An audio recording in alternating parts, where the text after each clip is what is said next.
কথা বলতে ভয় পাবেন, ভয় পাওয়ার কথা নয়। কিন্তু যদি একটা মসজিদে যদি একজন নেতা থাকে, দেখা যাবে যে একজন ইমাম সাহেব সেখানে কথা বলতে ভয় পায় চাকরি বাঁচানোর জন্য, কথা বলে ঠিক কিনা?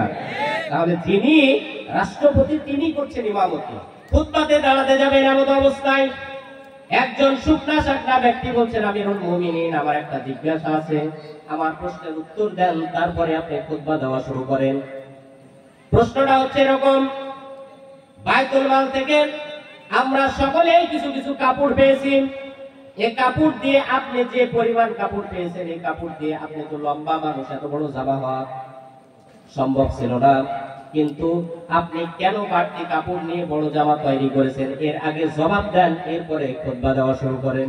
সুবহানাল্লাহ বলবেন না? জোরে বলেন না সুবহানাল্লাহ। একটু কাপড় বেশি দেখেছে তাতে এই অবস্থা। আর আমাদের দেশে তো কোটি কোটি টাকা কোন দিক দিয়ে চলে যায়, বিদেশে বেগম পাড়ায় কত বাড়ি ঘর তৈরি হয়, জবাব দেওয়ার কেউ নাই, কথা বলে ঠিক কিনা?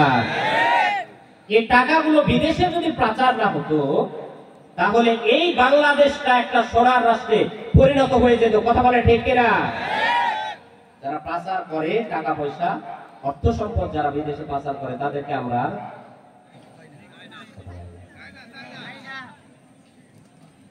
আমরা দেখতে চাই না। যারা দেশের জন্য কাজ করবে আমরা তাদেরকে দেখবো, বলেন ইনশাআল্লাহ। অনেকে বলবেন যে এতক্ষণ আলোচনা ঠিকই ছিল, এখন আবার বেলাইনে গেল। আসলে বেলাইনে না, আমি ওই লাইনে আছি। ব্যক্তিগত থেকে রাষ্ট্র পর্যন্ত আমি গিয়েছি। রাষ্ট্রের জীবনটা কি আমার ওই ব্যক্তির সাথে জড়িত নয়? যারা সাড়া দিচ্ছেন না বলেন জড়িত নয়? অবশ্যই জড়িত। এজন্য ওই দিকটাকেও আমাকে দেখতে হবে। আমিরুল মুমিনিন উত্তর দেবার আগে তার সন্তান আব্দুল্লাহ ইবনে ওমর রাদিয়াল্লাহু তাআলা দাঁড়িয়ে গেলেন, বললেন চাচা আপনার প্রশ্নের উত্তরটা যদি আমি দিই তাহলে সমস্যা আছে নাকি? তিনি বলছেন যে না, কোনো সমস্যা নেই, প্রশ্ন করেছি উত্তর পেলেই হলো। আব্দুল্লাহ ইবনে ওমর রাদিয়াল্লাহু তাআলা বলছেন, ও চাচা,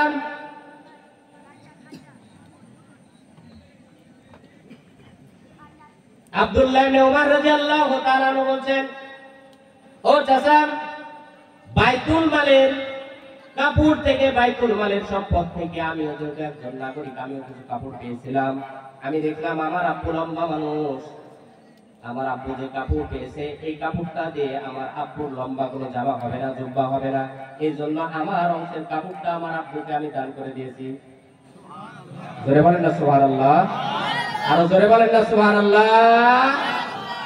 তাহলে কোরআনুল কারীম যে জায়গাতে যাবে সেই জায়গাটা সোনার জায়গাতে পরিণত হয়ে যাবে।